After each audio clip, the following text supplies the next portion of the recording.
me quote you a great scholar of Islam, a great Mufassir-e-Quran by the name Imam Qhurtubi. Imam Qhurtubi, Imam is of course a title of honor given to him.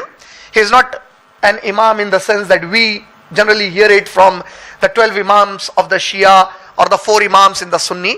Imam there is a title, is an honor given to him. Imam Qhurtubi was a person who is supposed to have lived a life of a muhaddis, a mufassir-e-Quran, and he was highly praised by the Sunni Muslim community worldwide, and he is still highly praised for his works on Islam.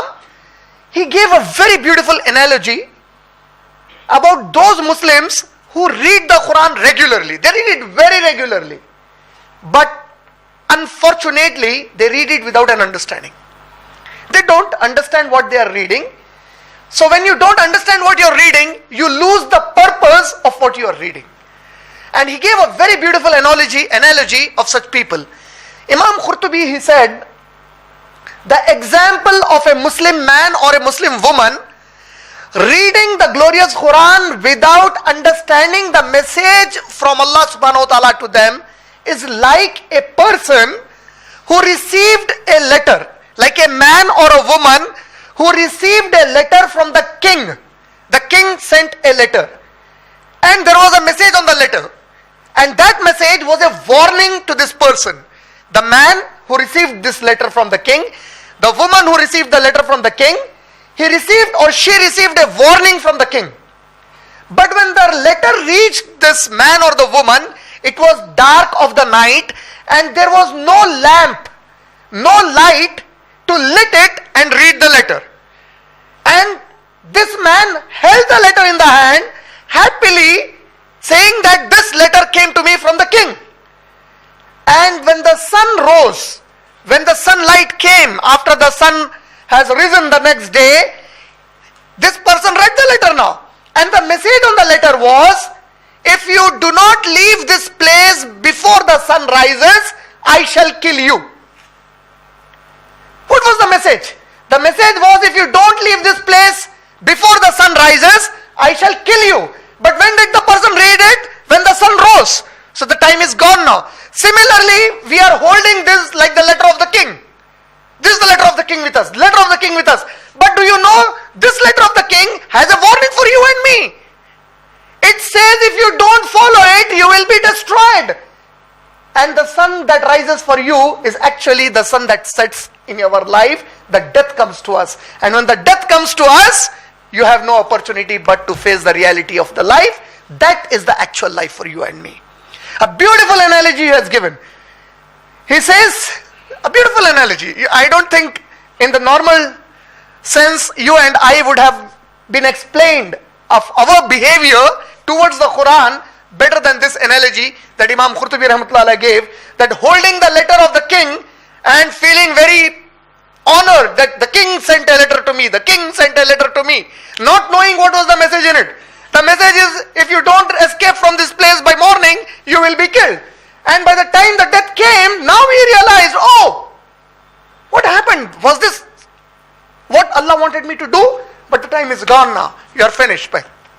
So it's high time that we turn to the Quran, not for the sake of only reciting for the sake of sawab, but to understand this message, because this message is for the living.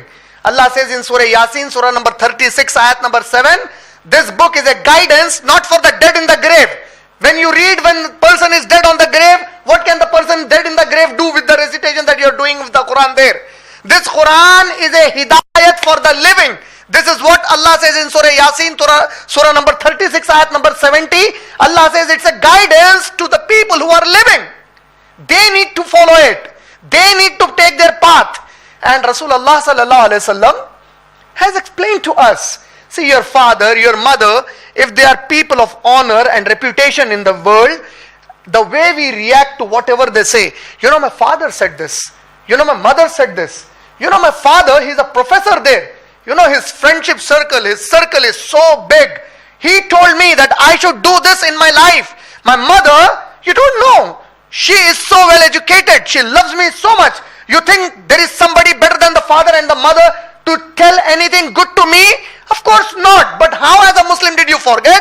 Your Nabi is much closer to than your father and mother and yourself own. That is what Allah says in Surah Ahzab, Surah number 33, ayat number 6. My Rasul is closer to the believers than their own self. Your mother and father cannot think better of you than Muhammad sallallahu alaihi wasallam, who thought better about us.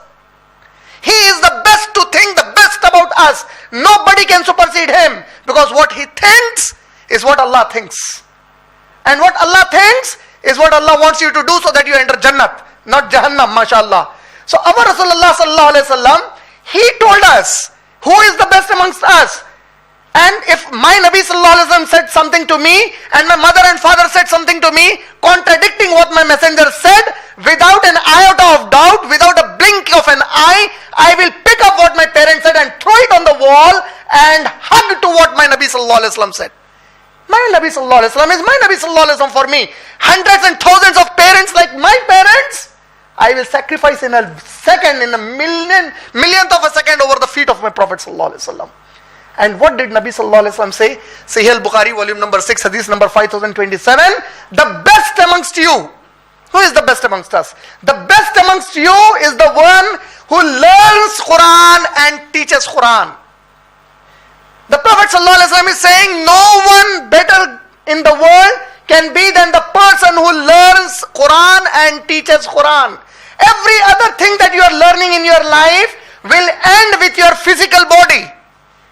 But what you learn from here, it does not end with your physical body, but it continues as a defender for you, as a protector for you, as an intercessor for you, as one that will plead to Allah subhanahu wa ta'ala on day of judgment for you. The beloved Prophet sallallahu alaihi wasallam said in a hadith recorded in Ibn Majah, volume number 1, hadith number 280, Al-Qur'anu hujjatul laka wa alaik. This Quran on day of judgment is either a pleader for you or against you. Either this Quran on day of judgment will plead Allah subhanahu wa ta'ala and say, oh Allah, this is the person who loved me. What does it mean, loving the Quran? Loving the Quran means he loved obeying the message that you sent through me. It will plead for you or it will plead against you.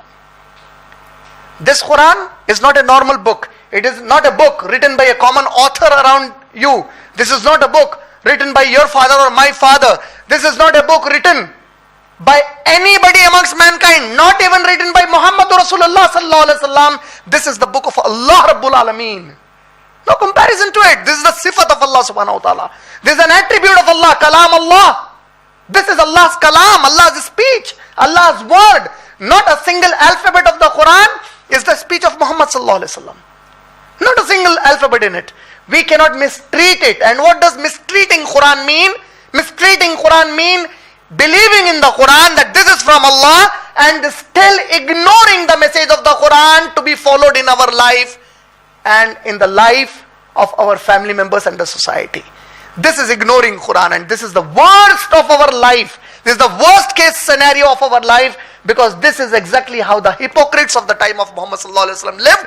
Rather, the hypocrites did not dare to disobey Allah and His Messenger in the open, the way you and I, calling ourselves believers, openly disobey Allah's kalam and His Messenger sallallahu alaihi wasallam openly, without realizing that we are challenging Allah Rabbul Alameen. So this needs to be changed. When will it change? When this message is understood while we are reciting this message. And this is something very important. The best way to understand this message is learning the language of the message. That is first and foremost. Though that should be an obligation upon every one of us since our childhood.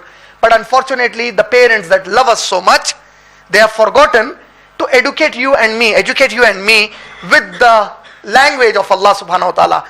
They spent all their energy and their money that they earned halal to make you learn a language that can be very beneficial for you to earn a good life, as long as death does not come to you. And the moment death comes to you, what they made you learn in your life of your college degrees and university degrees is of no use to you the moment they put you in the grave. So you need to realize that there is a language that Allah spoke to you and the Nabi sallallahu alaihi wasallam spoke to you, in which is a guidance to you and me for a life that will come after the death, and after which there is no death to you. There is no end to your life after the death.